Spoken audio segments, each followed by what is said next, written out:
Þetta leikur á móti Strasbourg á morgun. Hvernig leggst þetta í þig?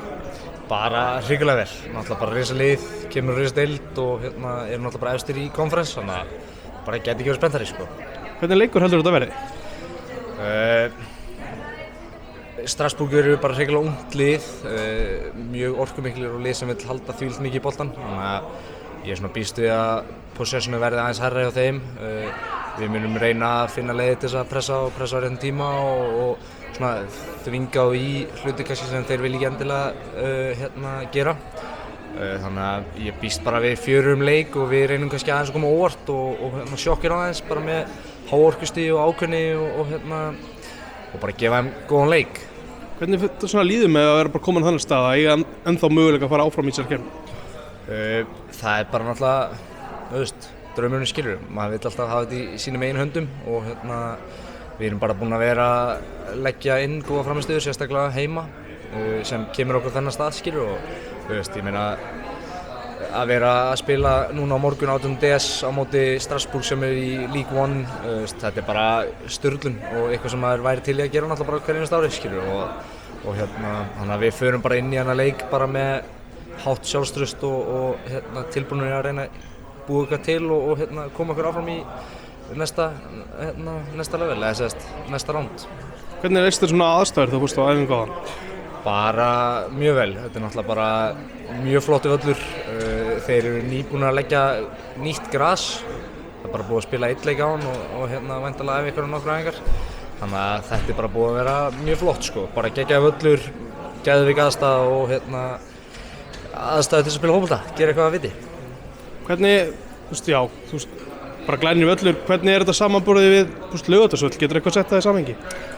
Ég verð nú bara að hrósa KSÍ og starfsmönnum, Kitta og Kó.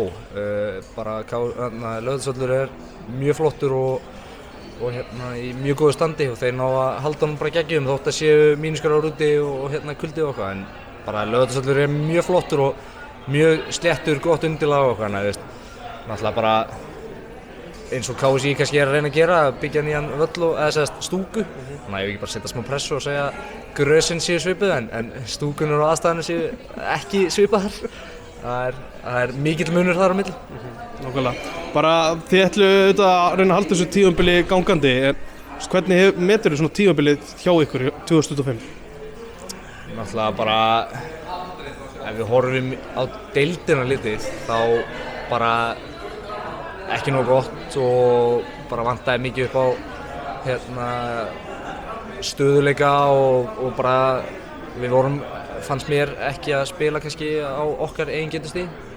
En síðan ef við horfum inn í Evrópu þá hefur við bara mjög margar og góðar frammistöður og erum náttúrulega bara komin á þann stað að kemum til Strasbourg og eiga eitthvað inni skilur og möguleika að fara áfram. Þannig að ef við horfum á þá keppni þá bara mjög góður stigandi og núna síðustu leikir, heimaleikir, bara góður stöðuleiki og eitthvað sem við þurfum bara að halda í og byggja ofan á.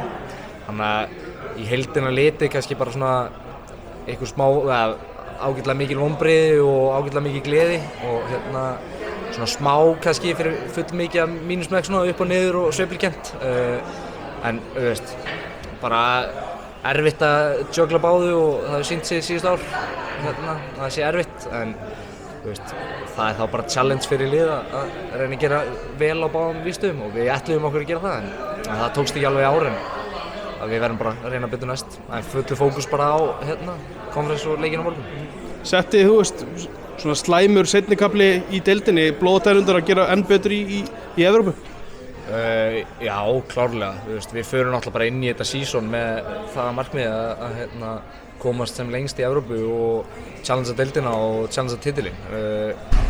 Fyrri parturinn af Íslandsmótinu var náttúrulega bara góður, stigasöfnin var góð, við vorum í efstu 2 sætunum ef mér minnir rétt. Það var líka þannig á 80. mínútu í 18. umferð á móti Val, þá erum við með sigur í höndum þar og erum efstir í deildinni. Síðan töpum við þeim leik og það fer svolítið fjarandi þar, þannig að það gerðist mjög fljótt undir lokin tímabils, hversu fljótt þetta fór undan okkur, en já, það má klárlega segja það sko, bara hungrar í að sýna, við náum ekki að sýna okkur rétt andlit í deildinni. og náðum kannski að gera það betur í sambandsdeildinni og skila betri frammistöðum þar sko, þannig klárlega. Bara þú persónulega aðeins út í þína stöðu, þú veist þú aðeins verið orðað í burtu frá Breiðabliki, er einhver möguleiki að fara henni betur? Er ekki bara aldrei sé aldrei, hugurinn minn leitar alltaf bara eða stefnir, betur orðað kannski þannig, stefnir alltaf út og núna er bara fullur fókus á leikinn morgun og á Breiðablik skilur, það er bara að vera að spila þessu leveli er náttúrulega bara fullkominn staður til að sýna sig og sanna og það er bara eitthvað svona sem maður horfir í og hefur bak við eyrað en númer 1 og 3 er bara að standa sig fyrir félagana við liðin á manni og liðsfélagana og klúbbinn sko, þannig að bara fullur fókus á leikinn morgun og gera vel og síðan bara kemur í ljós hvað setur. Takk fyrir þetta. Það er bara minnst að